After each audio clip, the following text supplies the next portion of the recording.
Hey everybody, Chris here. Wanted to talk to you guys about race nutrition today.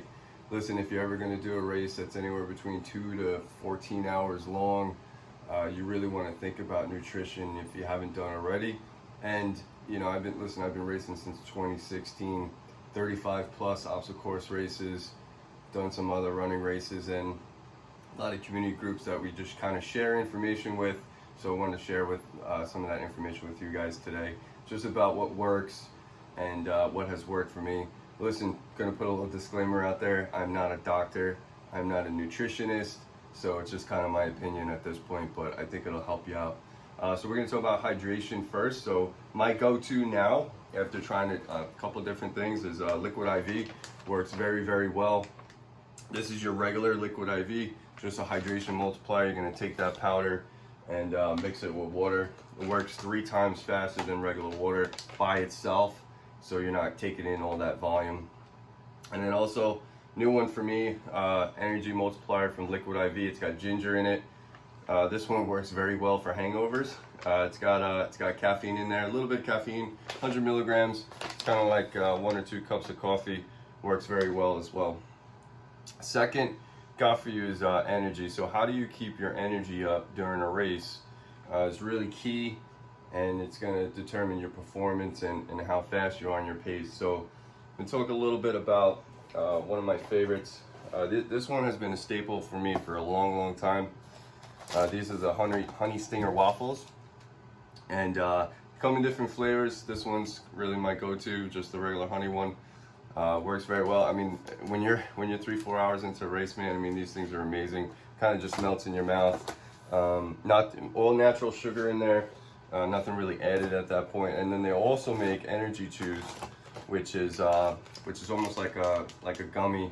These things are amazing, especially when you're just dying for something on your race. You're exhausted, and you need to just go, say, another couple hours into a race. And then lastly, on the energy side, GU makes sports gels. So some have caffeine, some don't, but it's only 20 milligrams, so it's not really gonna affect you too much. This one's got 450 milligrams of amino acids, which helps a lot. And then your sodium's in here as well. So it's gonna help with cramping as well, and any kind of muscle fatigue. So let's talk about cramping. Happened to me a bunch of times, hot, cold, rainy. So it's definitely going to happen, or it could happen, and you're going to figure out, well, how do you prevent that? So we're going to look at a couple different things. These are all generic. Sodium chloride, obviously that's just salt tabs, and potassium. But this company right here, Rehydrate, makes both of those together, and they also make CMZ in here, so calcium, magnesium, and zinc.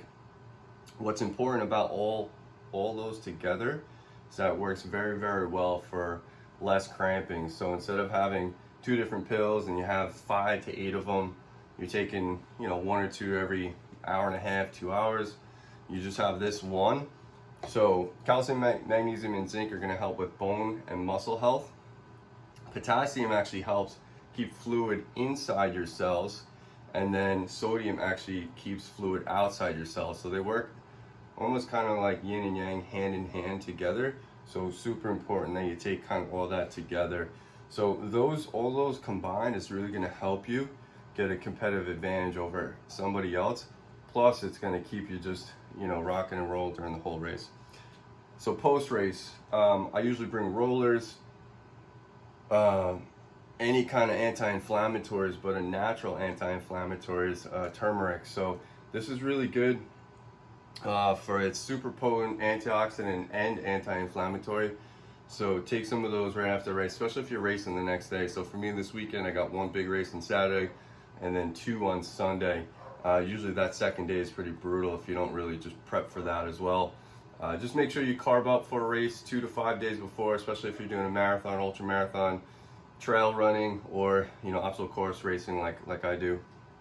Now listen guys, I super appreciate you guys watching my videos. If you can, like my videos. I've got a whole bunch of videos. I'm going to post more about what kind of bags to bring during your races, whether it's a big camelback or just a running belt. So kind of what suits me as you go. And please follow me. Thanks for looking.